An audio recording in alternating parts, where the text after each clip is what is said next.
오늘의 주요 뉴스입니다.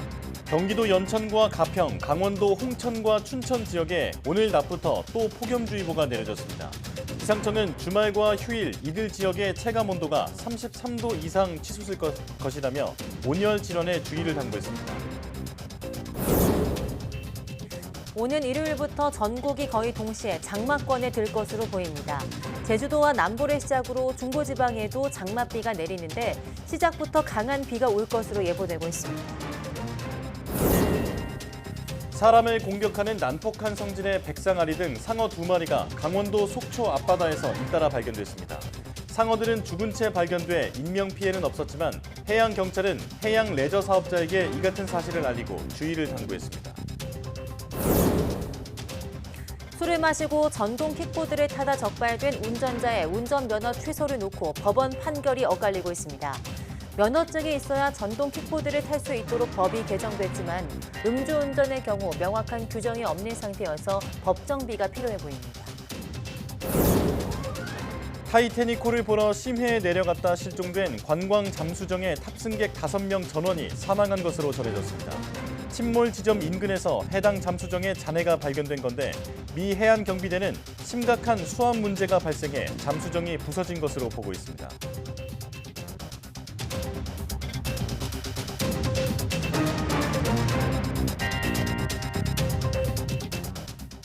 여러분 안녕하십니까? 사이언스 투데이 시작합니다. 오는 일요일부터 전국이 장마권에 들겠습니다. 제주도와 남부, 중부가 동시에 장마권에 드는 건 2년 만인데 시작부터 국지성 호우를 동반할 것으로 보입니다. 정혜윤 기자입니다. 중국 남부에서 일본 남쪽 해상까지 동서로 길게 비구름이 만들어졌습니다. 장맛비를 뿌리는 정체전선입니다. 먼 남해에 머물던 정체전선이 뒤늦게 북상을 시작합니다. 일요일 오전 제주도까지 북상해 장마가 시작되겠고 오후에는 남부지방, 다음 주 월요일에는 중부지방까지 영향권에 들겠습니다. 제주도부터 시간 간격을 두고 차례대로 장마가 시작되지 않고 전국이 동시에 장마권에 드는 건 2021년 이후 2년 만입니다. 현재 예상대로 장마철이 시작된다면 제주도는 평년보다 6일 늦게, 중부와 남부는 이틀 정도 늦게 시작하게 됩니다. 늦게 시작됐지만 이번 장마도 시작부터 집중호우를 동반할 것으로 보입니다. 일요일에는 제주도와 남해안에, 일요일 밤부터 월요일까지는 중부지방, 그리고 월요일 밤부터 화요일까지는 제주도와 남부지방에 강한 비가 집중되겠습니다. 다음 주 중반 이후 장마전선은 잠시 남해로 물러났다가 주 후반에 다시 북상해 전국에 많은 비를 뿌릴 전망입니다. 기상청은 국지성 호우를 동반한 장마철이 시작됨에 따라 저지대와 농경지 침수, 하천, 계곡 범람, 하수구와 배수구 역류 대비 등 비 피해에 대비해달라고 당부했습니다. YTN 정혜윤입니다. 경기도 연천과 가평, 강원도 홍천과 춘천 지역에 23일 오전 11시부터 폭염주의보가 내려졌습니다. 이번 폭염주의보는 지난 19일 해제된 이후 나흘 만입니다. 기상청은 주말과 휴일, 특보 지역을 중심으로 일 최고 체감 온도가 33도 이상 치솟을 것으로 보여 폭염주의보를 발효한다고 밝히고 온열 질환에 유의해달라고 당부했습니다. 가평과 춘천은 24일과 25일 낮 기온이 33도까지 오르겠습니다. 서울에는 폭염주의보가 내려지지 않았지만 24일과 25일 낮 기온이 32도까지 올라 무더운 날씨가 이어질 전망입니다. 강원도 속초 앞바다에서 죽은 상어가 잇따라 발견됐습니다. 23일 오전 7시 반쯤 속초시 장사항 앞 2.7km 해상에서 길이 1.9m의 백상아리로 보이는 상어가 어선 그물에 걸려 죽은 채 발견됐습니다. 앞서 23일 새벽 4시 20분쯤에는 속초항 앞 5km 해상에서 길이 2.4m의 악상어가 그물에 걸려 죽은 것을 조업 중인 어민이 발견했습니다. 영화 조스로 유명한 백상아리는 상어 중에서도 가장 난폭한 종으로 사람을 공격하는 것으로 알려졌으며 악상어는 사람을 공격했다는 보고는 없는 것으로 전해졌습니다. 속초해양경찰서는 서핑과 다이버 등 해양 레저 사업자를 대상으로 상어 포획 사실을 알리고 주의를 당부했습니다. 베이징을 비롯한 중국 북방 지역에 40도를 넘는 때이른 불볕더위가 덮쳤습니다. 반면 남부 내륙은 국지성 폭우가 잇따르다 보니 북방보다 기온이 10도 안팎 낮은 역전 현상이 나타나고 있습니다. 베이징 강정규 특파원이 보도합니다. 중국의 수도 베이징의 낮 최고 기온이 섭씨 40도를 넘겼습니다. 베이징 북부 교외 기상 관측소는 41.8도까지 찍었습니다. 베이징에 40도 넘는 불볕더위가 찾아온 건 9년 만이고 6월 기온으론 관측 이래 최고치입니다. 베이징 시간은 지금 오후 3시를 조금 넘겼습니다. 가장 뜨거울 때인데요. 지표면이 얼마나 달궈졌는지 한번 측정해 보겠습니다. 55도를 넘겼습니다. 그럼 이 옆에 있는 검은색 맨홀 뚜껑 얼마나 뜨거울까요? 영어로 하이, 측정할 수 없다고 나옵니다. 天气太热了，感觉快烤化了。我感觉太阳太毒了，然后晒的，皮肤感觉有些疼。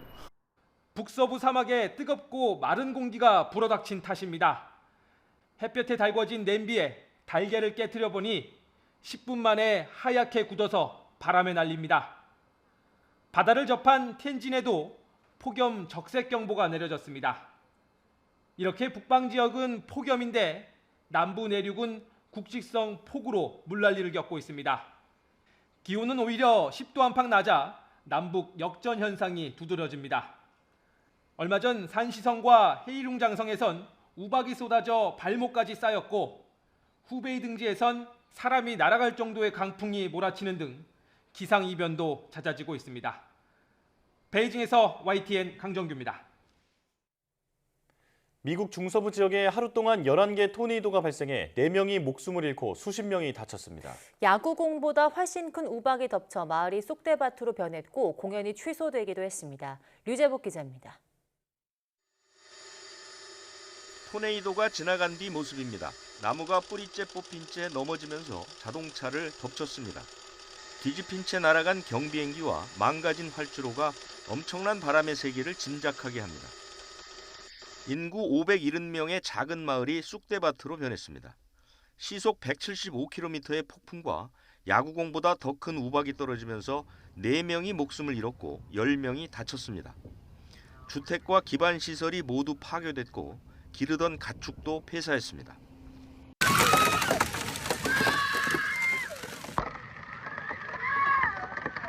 쏟아지는 우박에 놀란 관객들이 우왕좌왕합니다.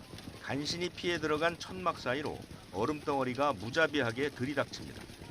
콜로라도 야외 공연장 객석에 우박이 수북이 쌓였습니다. 자동차 유리는 우박에 맞아 깨져버렸습니다. 대피 과정에서 7명이 다쳐 병원으로 옮겨졌고 공연은 취소됐습니다. 미국 중서부 지역에 하루 동안 11개의 토네이도가 발생했습니다. 특히 일주일째 40도가 넘는 무더위에 시달렸던 텍사스주는 천둥과 번개를 동반한 폭풍 경보가 내려져 비상이 걸렸습니다. YTN 유재복입니다.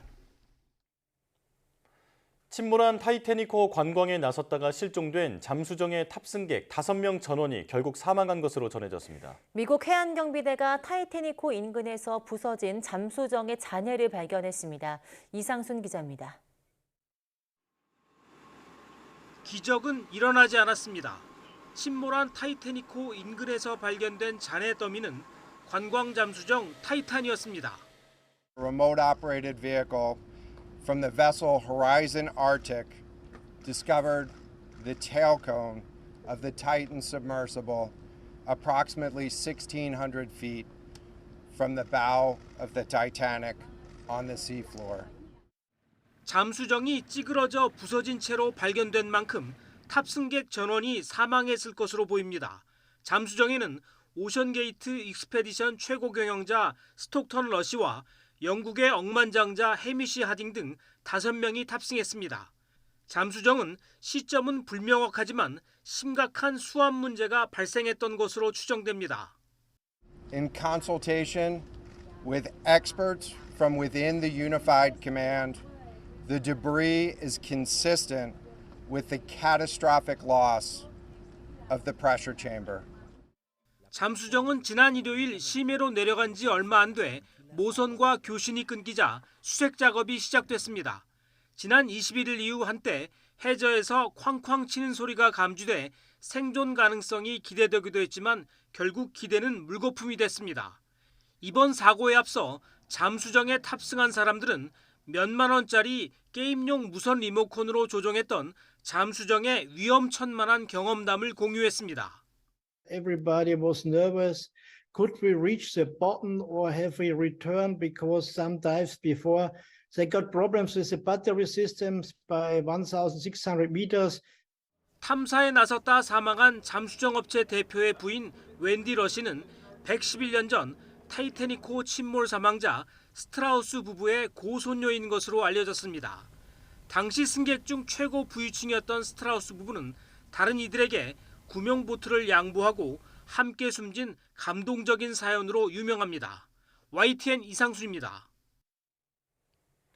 침몰한 타이타닉을 보기 위해 잠수정에 올랐던 5명은 국적도 배경도 다르지만 모험을 즐기고 새로운 것을 두려워하지 않았다는 공통점을 가지고 있습니다. 도전을 멈추지 않았던 탑승자 5명의 행적을 황보연 기자가 정리했습니다. 잠수정 타이탄의 탑승자 중 한 명인 영국 사업가 해미쉬 하딩. 민간 항공기 서비스 회사 액션항공의 회장인데 3건의 기네스 세계 기록을 보유한 탐험가로도 유명합니다. 지난해에는 민간 우주기업 블루 오리진을 통해 우주 여행도 다녀왔습니다. 함께 탑승한 프랑스 국적의 폴 앙리 나졸레는 세계 최고 수준의 타이타닉 탐사 전문가입니다. 타이타닉 잔해 독점 인양권을 가진 미국 기업의 수중 탐사국장을 맡아 탐사와 유물 발굴에 앞장서 왔습니다. 타이타닉에 남겨진 보석류 등 유물을 끌어올려 유족이나 후손들에게 돌려주는 게 그의 소망이었습니다. Sur le Titanic avec deux camarades donc de mon équipe. Et bon, ça a été un moment assez inoubliable parce que on attendait ça depuis longtemps puisqu'on devait aller en 86, ça avait été reporté. 샤자다 다우드와 그의 아들 술레만은 파키스탄에서 가장 부유한 재벌가 일원입니다. 엄청난 부를 일궜지만 평소 과시하지 않고 조용히 살아온 이들은 남극과 아프리카 칼라리 사막 등 오지 여행을 즐겼던 것으로 전해졌습니다.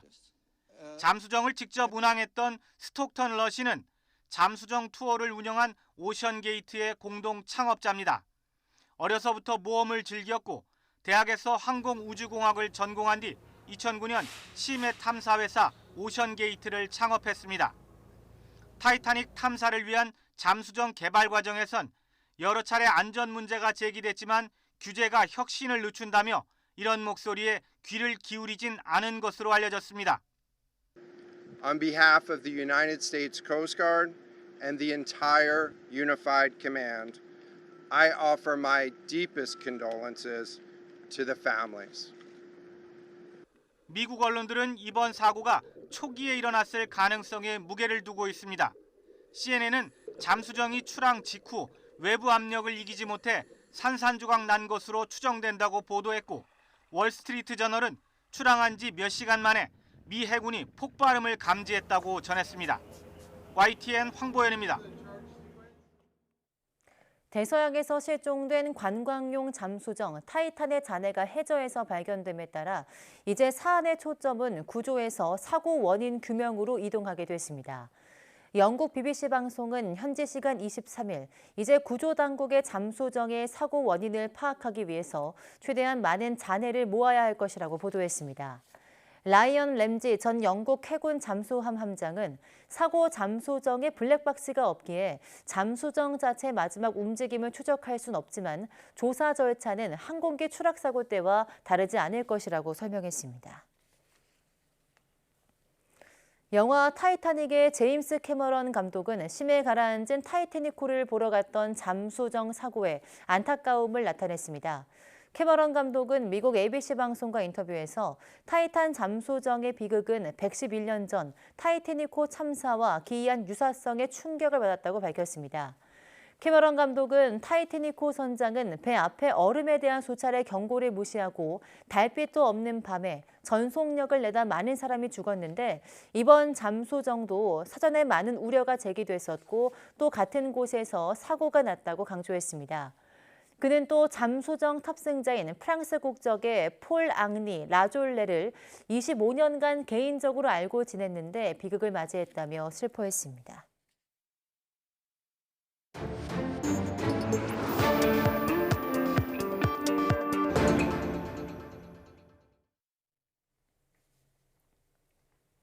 한 주간 가장 주목받은 과학 소식을 되돌아보는 사이언스 핫5 시간입니다. 네, 이번 주에는 어떤 이야기가 시청자들의 주목을 받았는지 최소라 기자와 함께 이야기 나눠보겠습니다. 어서 오세요. 안녕하세요. 네, 5위 소식부터 알아볼까요? 네, 알츠하이머 치매 치료제 레카네맙이 미국에서 곧 정식 승인을 받을 전망입니다. 레카네맙은 치매의 원인 물질로 알려진 뇌 속의 베타 아밀로이드가 뭉치는 것을 억제해서 치매를 치료하는 약인데요. 단순히 치매 증상을 완화하는 것이 아니라 인지 기능을 개선하는 효과가 27%로 임상시험으로 나타났습니다. 이 때문에 미국 FDA는 지난 1월에 레카네맙을 가속 승인했고요. 이후에 모든 임상 데이터가 갖춰지면서 FDA 자문위원회가 지난 9일에 회의를 열고 만장일치로 레카네맙의 정식 승인을 권고했습니다. 이 FDA는 다음 달 초쯤에 레카네맙의 정식 승인 여부를 결정할 예정입니다. 정식 승인이 된다면 무엇보다 약에 보험이 적용되기 때문에 환자들은 이제 훨씬 더 싼 값에 약을 이용할 수 있게 됩니다. 네, 레카네맙 기대가 굉장히 큰데요. 이게 우리나라에는 언제쯤 들어올까요? 네, 이 약 공동개발사 에자이가요. 최근에 우리 식약처에도 레카네맙의 허가를 신청했습니다. 내년 하반기쯤에 허가 여부가 결정될 것으로 보입니다. 이런 가운데 약값이 어느 정도일지도 관심을 받고 있는데요. 일단 레카네맙은 환자에게 정맥 주사 방식으로 2주에 한 번 투여하는 건데 현재는 미국에서 연간 약값이 우리 돈 약 3,300여만 원으로 비싼 편입니다. 하지만 아까 말씀드린 대로 이 미국에서는 정식 승인이 나면은 보험이 적용되기 때문에 이 가격은 조금 더 저렴해질 것으로 보입니다. 이 아직은 우리나라에서는 허가가 결정된다고 해도 약값이 어느 정도로 책정이 될지는 아직은 알 수가 없습니다. 하지만 약에 대한 보험 적용뿐 아니라 이 약 투여 대상자를 선별하기 위한 검사에 대해서도 이 보험이 적용될 수 있을지 이것도 주목되는 상황입니다. 그렇군요. 치매 환자들에게 한 줄기 빛과 같은 소식일 텐데 좋은 결과가 들렸으면 좋겠습니다. 자, 이제 4위 소식이죠.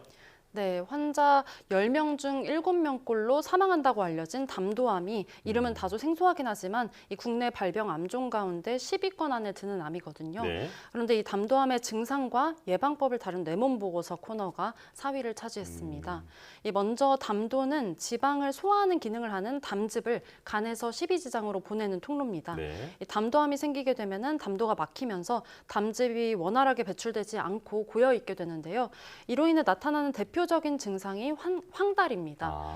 이 눈의 흰자위나 피부, 점막 등이 노랗게 변하고요. 또 소변색이 붉고 짙게 변하거나 변 색깔이 회색빛을 띨 수도 있습니다. 하지만 이런 증상이 나타날 때쯤이면 이미 수술적 처치가 어려운 시기인 경우가 많고요. 대부분 초기에는 이 담도암은 별다른 증상이 나타나지 않아서 조기 발견이 어렵습니다. 네, 자 그렇다면 담도암을 발견하는 방법과 예방하는 방법도 좀 정리해 주시죠. 네, 대부분의 암이 그렇듯이 뾰족한 예방법은 없습니다. 담도암의 위험 요인으로 꼽히는 것들을 피하는 것이 대안이 되겠습니다. 이 담도암은 아직은 명확한 원인이 밝혀지지는 않았지만 담도염증이나 담석증, 간경화, 간염 등과 관련이 있다고 알려졌습니다. 그리고 민물고기에 기생하는 간흡충도 담도암에 영향을 준다고 알려졌는데요.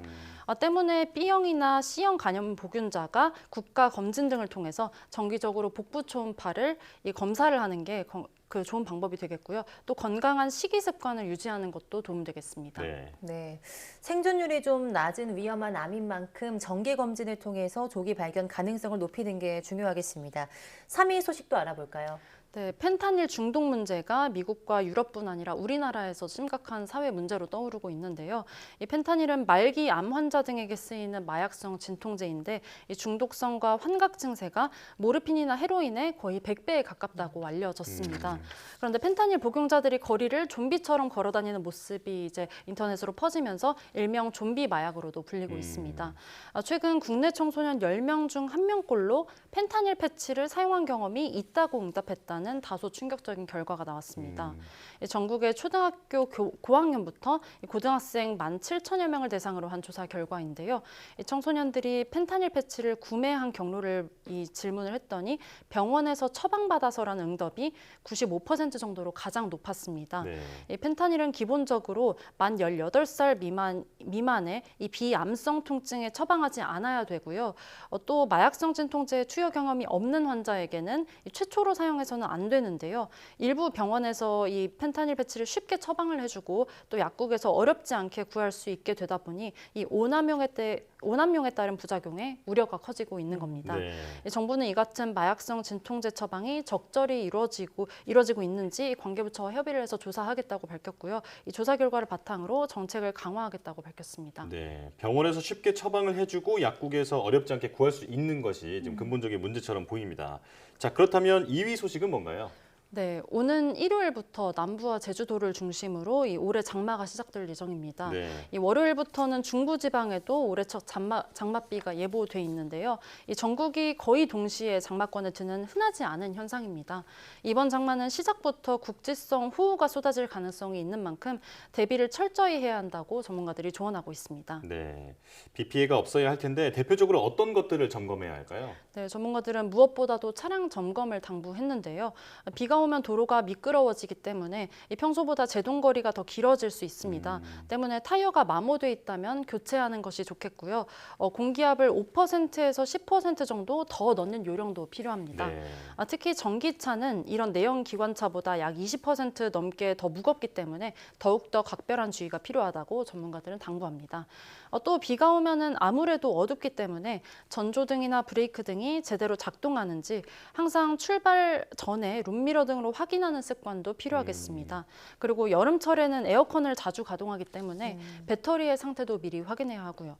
또 시야 확보가 중요하기 때문에 와이퍼가 낡았다면 고무를 교체하거나 아예 새 제품으로 교체하는 것도 좋겠습니다. 워셔액도 예비로 준비하는 것을 전문가들은 당부했습니다. 네. 사고가 좀 나지 않게 미리미리 점검하는 게 굉장히 중요할 것 같습니다. 마지막으로 1위 소식도 알아봐야겠죠? 네, 타이타닉의 잔해를 보러 이 잠수를 했다가 신호가 끊긴 관광 잠수정 소식이 이번 주 가장 많은 주목을 받았습니다. 네. 이 미 해양 경비대는 타이타닉호의 뱃머리로부터 488m 떨어진 해저에서 이 실종된 잠수정의 기체 꼬리 부분 구조물 등 잔해물을 발견했다고 밝혔습니다. 이를 토대로 잠수정에 탑승한 5명이 전원 사망한 것으로 추정된다고 밝혔습니다.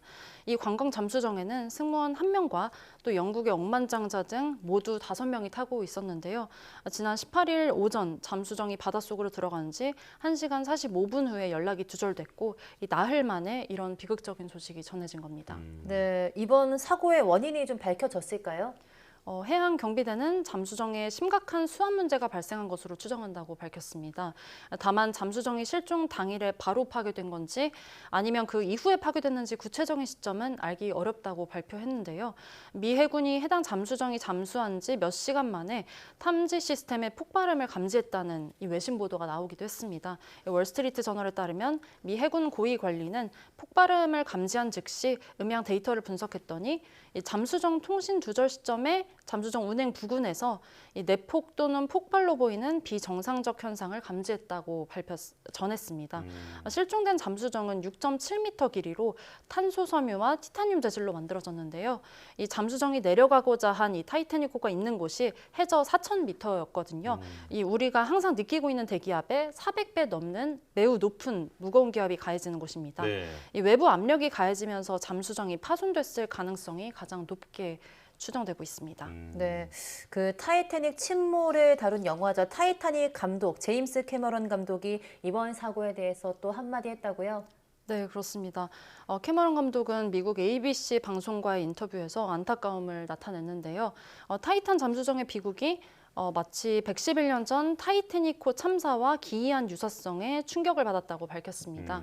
캐머런 감독은 타이타닉호 선장은 배 앞에 얼음에 대한 수차례 경고를 무시하고 달빛도 없는 밤에 전속력을 내다 많은 사람이 죽었는데 이번 잠수정도 사전에 많은 우려가 제기됐었고 또 같은 곳에서 사고가 났다고 강조했습니다. 네, 이게 워낙 희귀한 루트의 관광이다 보니까 안전 제도도 제대로 마련이 되지 않았다는데 제도 정비가 필요해 보입니다. 자, 최소라 기자와 함께했습니다. 고맙습니다. 감사합니다.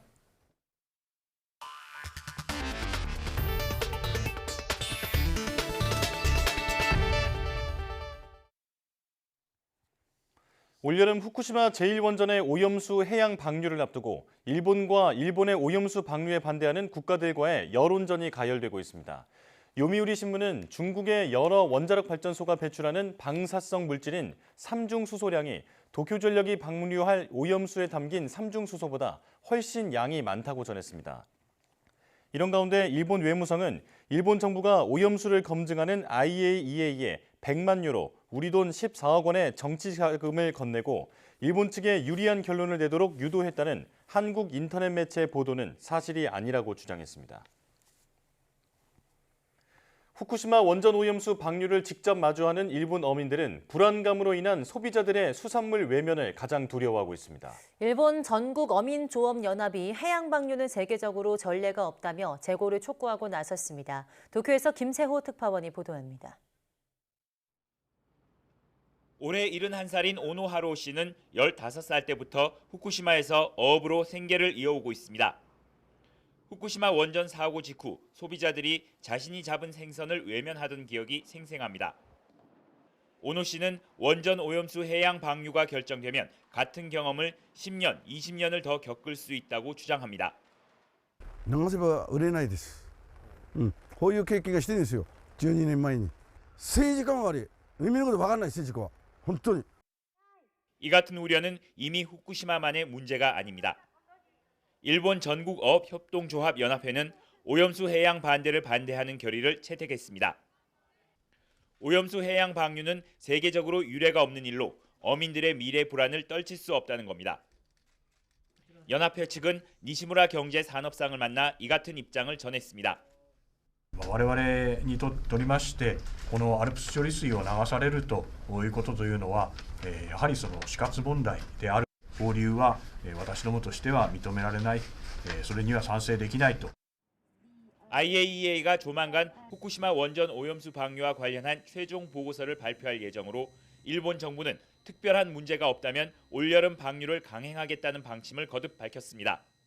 またアルプス処理水の海洋放出の時期については本年春から夏頃とお示しをしており、このスケジュールに変更はありません。 도쿄전력은 해저터널 굴착 완료 등 방류 준비를 거의 끝낸 상황. 일본 정부가 연일 세심한 설명과 이해를 강조하고 있지만 어민과 소비자의 불안을 불식시키기 위한 과제는 여전히 녹록지 않아 보입니다. 도쿄에서 YTN 김세호입니다. 요즘 전동 킥보드 많이 타는데요. 만약 술을 마시고 전동 킥보드를 타다 단속되면 자동차나 오토바이 면허가 취소될 수 있습니다. 이게 과연 적법한지를 두고 법원마다 판단이 다르다고 합니다. 지환 기자입니다. 버스 운전기사인 A씨, 재작년 10월 밤 음주운전으로 단속됐습니다. 그런데 운전한 게 버스가 아니라 퇴근 후 타던 전동 킥보드였습니다. 사고는 없었고 혈중 알코올 농도는 0.087%. 도로교통법에 따라 경찰은 A씨 자동차 운전면허와 대형 면허를 취소했습니다. 여기에 불복한 A씨는 행정심판을 청구했고 면허 취소는 면허 정지로 감경됐습니다. 이에 그치지 않고 A씨는 행정소송을 냈습니다. 속도와 무게면에서 엄연히 위험성이 다른데 전동 킥보드 음주운전에 따라 자동차 운전면허를 정지 취소하는 건 불합리하다는 겁니다. 1심 법원도 A씨 주장을 일부 인정했습니다. A씨에게 내려진 운전면허 정지 처분을 취소한 겁니다.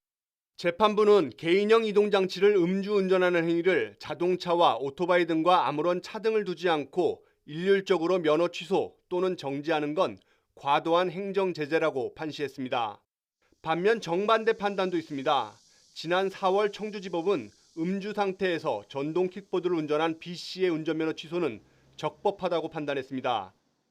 음주운전으로 인한 교통사고를 방지해야 할 공익상 필요가 더 크다는 이유였습니다. 재작년 5월 관련법 개정과 함께 전동 킥보드는 원동기나 자동차 면허가 있어야 운전할 수 있습니다. 사고 예방과 안전을 위해 자동차에 준해 취급한다는 취지인데 음주운전 처분만은 조금 다릅니다. 보행자 사고가 나지 않는 이상 형사처벌 없이 범칙금 10만 원입니다. 다만 음주 수치에 따라 운전자가 지닌 원동기나 자동차 면허를 정지 또는 취소합니다.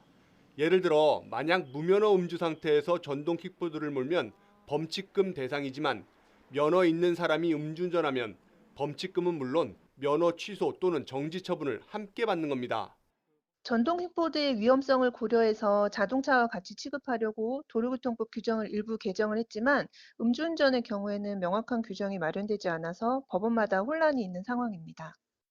A씨 재판을 맡은 재판부는 판결문에서 개인형 이동장치 음주운전의 경우 도로교통법 규정과 조화롭게 해석되지 않는다고 밝혔습니다. 이용자는 물론 사고도 점차 늘어나는 상황에서 개인형 이동장치의 관련법 정비가 필요해 보입니다. YTN 지환입니다. 최근 수원에서 영아 살해 사건이 드러났는데요. 미제로 넘어갈 뻔한 범죄가 밝혀지게 된 건 임시 신생아 번호 덕분이었습니다. 이에 따라 정부는 이 임시 신생아 번호를 이용해서 출생 신고를 하지 않은 영아를 보호하는 방법을 찾기로 했습니다. 기정훈 기자가 보도합니다. 현행법상 신생아의 출생 신고 의무는 부모에게 있습니다. 신족이나 분만에 관여한 의료진에게도 후순위로 의무가 있긴 하지만 부모가 신고할 수 없는 경우고 이번처럼 부모가 고의로 신고하지 않을 땐 과태료 물리는 것 말고는 방법이 없습니다. 때문에 신생아의 출생을 의료기관이 지자체에 알리도록 하자는 게 의료기관 출생통보제입니다. 정부는 지난 4월 발표한 윤석열 정부의 아동정책 추진 방안에서 이 제도의 도입 계획을 밝혔습니다. 이를 위해선 가족관계 등록법을 바꿔야 하는데 국회엔 출생통보제를 담은 개정안이 정부 발의안 포함 10건이나 올라와 있지만 모두 계류 중입니다. 행정 부담과 책임 소재 등을 들어 의료계가 반대하면서 지체되고 있는 겁니다. 때문에 정부는 출생통보제 법제화 전이라도 출생신고가 누락된 이른바 유령아기를 막는 방안을 서두르기로 했습니다. 대안은 출생신고 여부와 상관없이 부여되는 임시 신생아 번호입니다.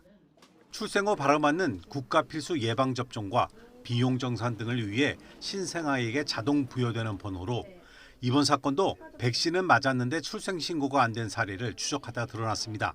하지만 여기엔 산모 정보가 연계되지 않아 상시 추적 조사하기 어려웠는데 이를 개선하겠다는 게 복지부 계획입니다. 저희가 모의 인적 사항 등을 입수를 해가지고 저희가 추적 조사할 수 있는 법적 근거를 신속하게 마련하도록 하겠습니다. 사회보장급여에 관한 법률 시행령 개정을 통해 이를 추진하되 궁극적으로는 출생통보제 법제화를 서두른다는 방침입니다. 이와 함께 출산 사실이 자동으로 알려진 걸 꺼리는 임산부를 위해 익명 출산을 돕는 방안도 동시에 추진하기로 했습니다. 보호출산자 같은 경우는 우익이 임산부가 익명으로 출산할 수 있도록 지원하는 제도가 되겠습니다. 이 법을 통해서 병원과 출생아에 대해서 관리 대책을 저희가 강구해 나가도록 하겠습니다. 유엔 아동권리협약은 아동은 출생 후 즉시 등록되어야 한다며 출생 신고를 아동의 기본권으로 못 받고 있습니다. 이 권리를 위해 법과 제도를 정비하는 것은 이름 없이 숨진 어린 생명들을 추모하기 위해 어른들에게 남겨진 숙제입니다. YTN 기정훈입니다. 다른 사람의 생명을 구하다가 숨지거나 다친 의인들은 어떤 예우를 받을까요? 정부가 나서서 챙겨줄 것 같지만 사실 이들은 자신의 선행을 증명하고 몇 차례의 심사를 거쳐야 치료비를 지원받을 수 있다고 합니다. 게다가 의사상자 제도를 모르는 공무원들과 입씨름까지 벌여야 해서 자괴감을 느끼기까지 한다는 의인들의 이야기를 강민경 기자가 전합니다. 자영업자 조인수 씨는 지난 4월 가게 근처 다세대 주택 옥상에서 시커먼 연기를 목격하자 주저없이 현장으로 뛰어갔습니다.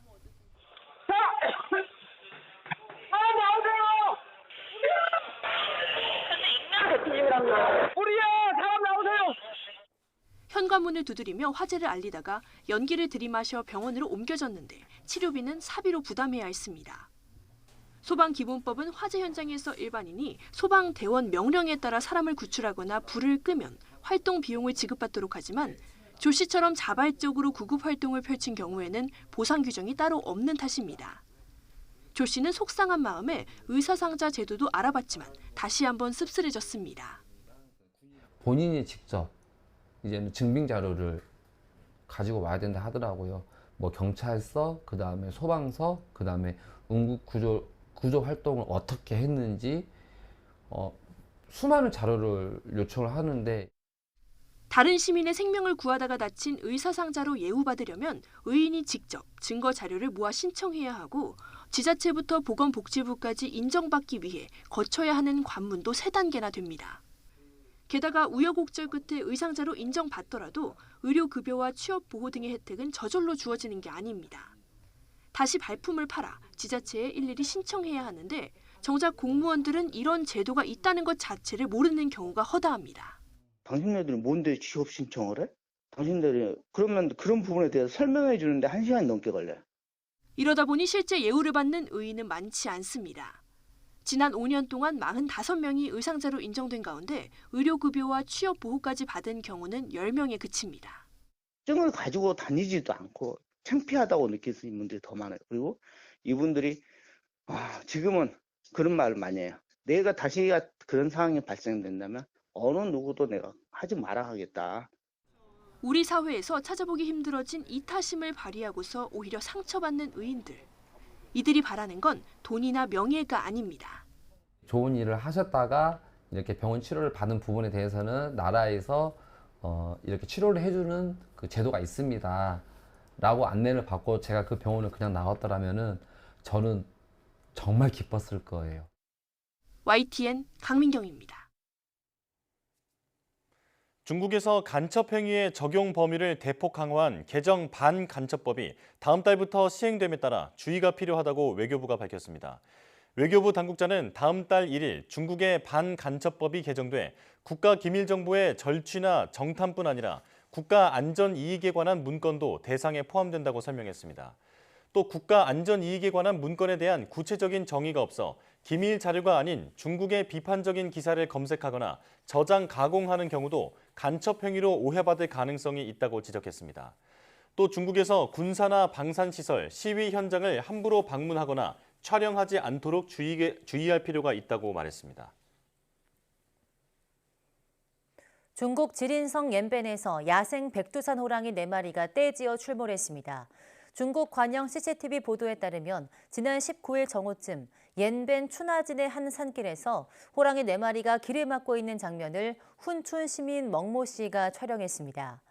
멍 씨는 호랑이 4마리가 산길을 막고 있어서 운전하던 차를 멈추고 지나가길 기다렸다며 10여 미터 떨어진 곳에 있던 호랑이들은 놀라는 기색 없이 차 안을 2분가량 살핀 뒤 천천히 숲속으로 들어갔다고 말했습니다. 그는 지난 4일쯤에도 이 산길에서 호랑이를 본 적이 있다며 그때는 한 마리였고 마주치자마자 숲속으로 달아났다고 전했습니다. 충무공 이순신의 숭고한 애국혼이 깃든 약 2m 길이의 장검이 국보로 지정됩니다. 문화재청은 국가지정문화재 보물인 이순신 유물 일괄 가운데 칼 한 쌍을 이순신 장도라는 명칭으로 국보로 지정할 예정입니다. 문화재청은 칼날에 새겨진 시구가 이 충무공 전서의 기록과 일치해서 충무공 이순신의 역사성을 상징하는 유물로 가치가 탁월하다고 평가했습니다. 문화재청은 1963년 보물로 지정된 이순신 유물 일괄에 요대를 보관하는 나무함을 추가하고 잔과 받침 유물인 도배고대를 복숭아 모양 잔과 받침으로 명칭을 변경할 계획입니다. 문화재청은 예고기간 30일 동안 각계 의견을 수렴한 뒤 문화재위원회 심의를 거쳐서 이순신 장도의 국보 지정 여부 등을 확정할 예정입니다.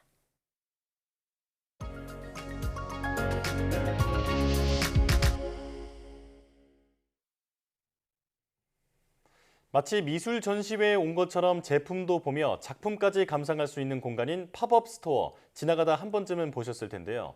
이처럼 예술 작품과 브랜드를 접목시키는 아트 마케팅이 성행하고 있다고 합니다. 오늘 사이언스 인 아트에서는 아트 마케팅에 대해 이야기해보고 국내외 사례는 어떤 것들이 있는지 알아보겠습니다. 박수경 아트 디렉터와 함께합니다. 어서 오세요. 안녕하세요. 네, 안녕하십니까. 자, 최근 예술과 마케팅을 결합한 아트 마케팅이라는 것이 성행하고 있다고 하는데요. 그 이유가 뭘까요? 네, 말씀하신 것처럼 국내 많은 브랜드들이 예술 작품이나 또 전시 등을 활용해서 다양한 아트 마케팅을 펼치고 있는데요. 여러 가지 이유가 있지만 그중에서도 최근 주요 소비층으로 손꼽히는 MZ세대가 이 미술품을 쉽게 접하기도 하고 또 소비에도 열려있는 아트 슈머이기도 하고요. 취향이 뾰족한 세대이기 때문에 이 문화예술 향유라던가 아트테크 등에도 굉장히 깨어 있습니다. 네, 그러다 보니까 여러 브랜드들이 이 주 소비층인 MZ세대를 겨냥한 어떤 전시나 아트 콜라보 등을 다양한 형태의 아트 마케팅으로 진행을 하고 있습니다. 네, 또 국내 미술 시장의 경우가 최근 몇 년 새 급성장한 이유도 있겠죠. 이 예술 작품이나 작가에 대한 관심이 커졌기 때문에 이를 잘 활용하고 있다고 볼 수 있습니다. 네.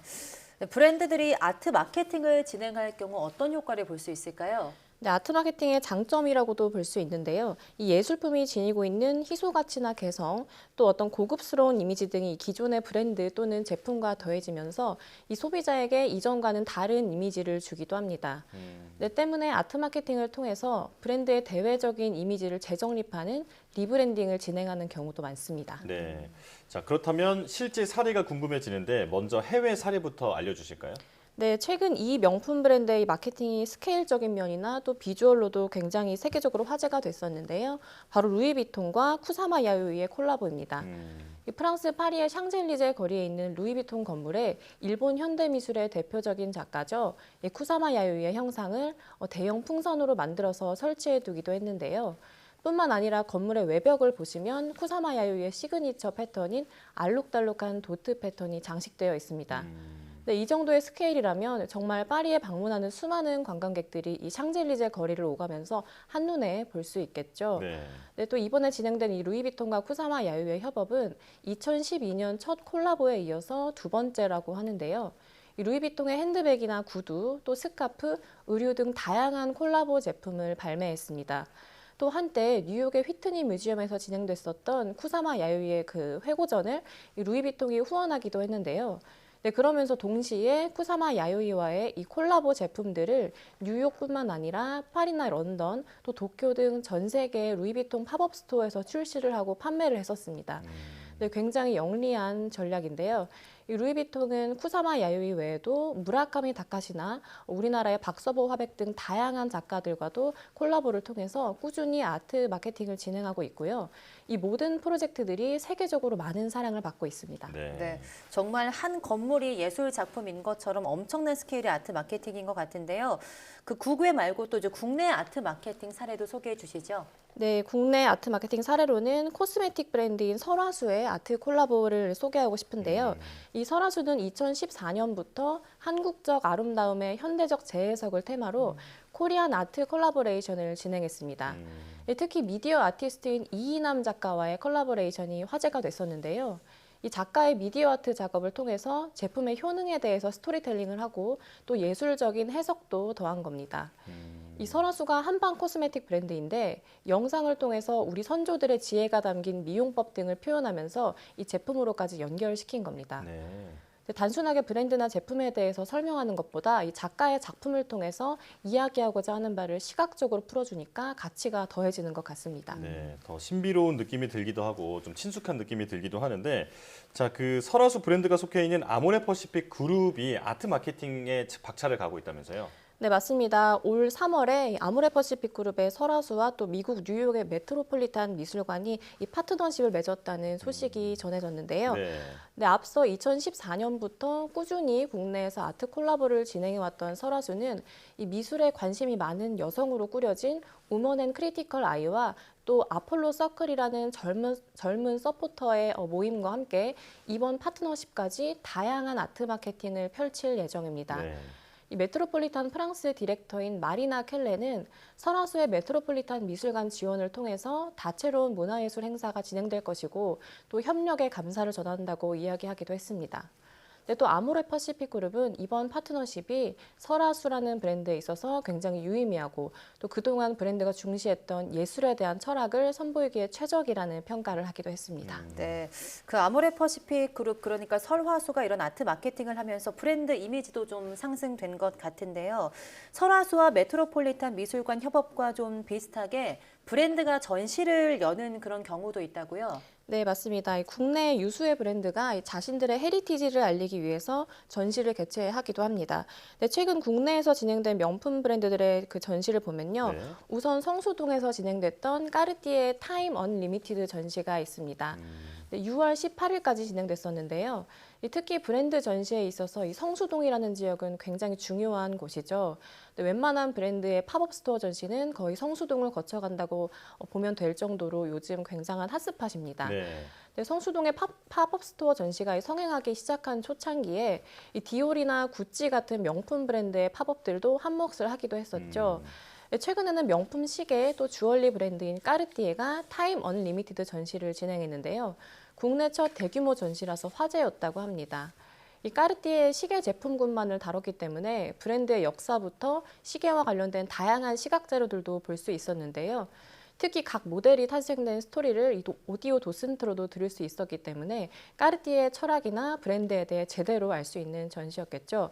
네, 이처럼 눈으로 보고 귀로 듣고 또 직접 착용까지 해볼 수 있는 공간을 제공하기 때문에 명품 브랜드의 전시를 통해서 소비자에게 보다 많은 경험을 줄 수 있는 겁니다. 네, 브랜드 충성도를 높이는 아주 효과적인 전략이라는 생각이 드는데요.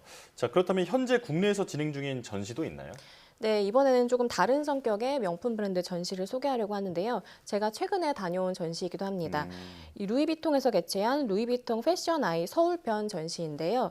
이 사라 반 라이라는 사진작가가 자신의 작품들이 서울 회원동 소재의 피크닉에 전시가 되어 있습니다. 네. 이 사라 반 라이는 90년생의 사진작가로 여행 사진을 찍는 트래블 포토그래퍼인데요.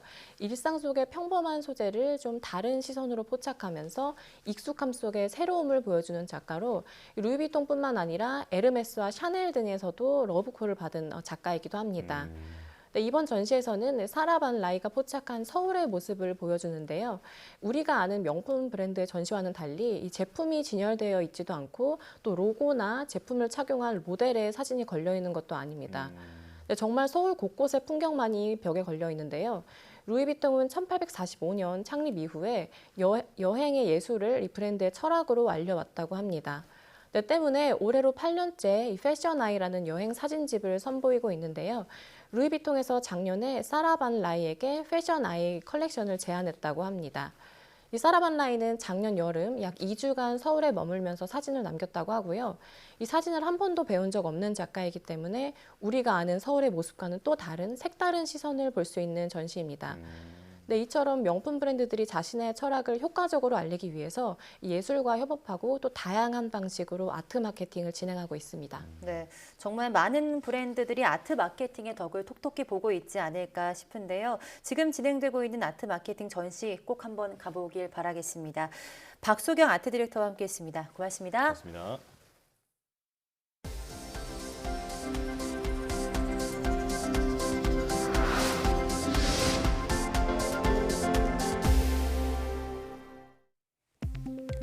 아마존 밀림이 우리 세대를 마지막으로 사라질 수 있다는 연구 결과가 나왔습니다. 영국 로담스테드 연구소 등 공동 연구팀은 물 부족과 광산 채굴 등 여러 변수를 넣고 컴퓨터 모델로 분석한 결과 전 세계 생태계의 5분의 1 이상이 현 세대 안에 붕괴할 위험에 놓였다며 이같이 밝혔습니다. 연구팀은 기존 연구 대부분이 기후변화나 벌채 등 한 개 변수에만 집중해 결과를 내놓았다며 이번 연구에서는 다양한 변수를 복합적으로 고려한 결과 생태계 붕괴 시점이 기존 예상보다 빠르다고 설명했습니다. 오메가3 지방산이 근위축성 질환인 루게릭병의 진행을 억제하는 효과가 있다는 연구 결과가 나왔습니다. 미 하버드대 연구팀은 루게릭병 환자 440여 명을 대상으로 오메가3 지방산 가운데 알파 리놀렌산의 혈중 수치에 따라 4단계로 분류하고 18개월 동안 관찰한 결과 알파 리놀렌산 수치가 가장 높은 환자의 사망 위험은 가장 낮은 환자의 절반에 불과했다고 밝혔습니다. 알파 리놀렌산은 호두와 카놀라, 콩기름, 아마씨, 치아씨 등에 많이 들어있습니다. 루게릭병은 운동을 담당하는 신경세포가 점차 소실되면서 근력이 위축돼 언어장애나 사지 무력 증세가 나타나다가 사망에 이르는 질환입니다. 2032년 달 표면에 착륙선을 보내 발사체를 개발하기 위한 차세대 발사체 개발 사업 연구 책임자에 박창수 한국항공우주연구원 발사체 체계 종합연구부장이 선정됐습니다. 과기정통부는 항우연 공모와 1차 평가를 거쳐 선정된 후보자 7명 가운데 개별 발표 등에서 최고점을 획득한 박창수 박사를 차세대 발사체 개발 사업 연구 책임자로 선정했다고 밝혔습니다. 박창수 박사는 카이스트에서 학사와 석박사를 거쳐 2004년 항우연에 입사한 후 나로호 상단 궤적 설계와 누리호 사업관리 등 임무를 수행해왔습니다.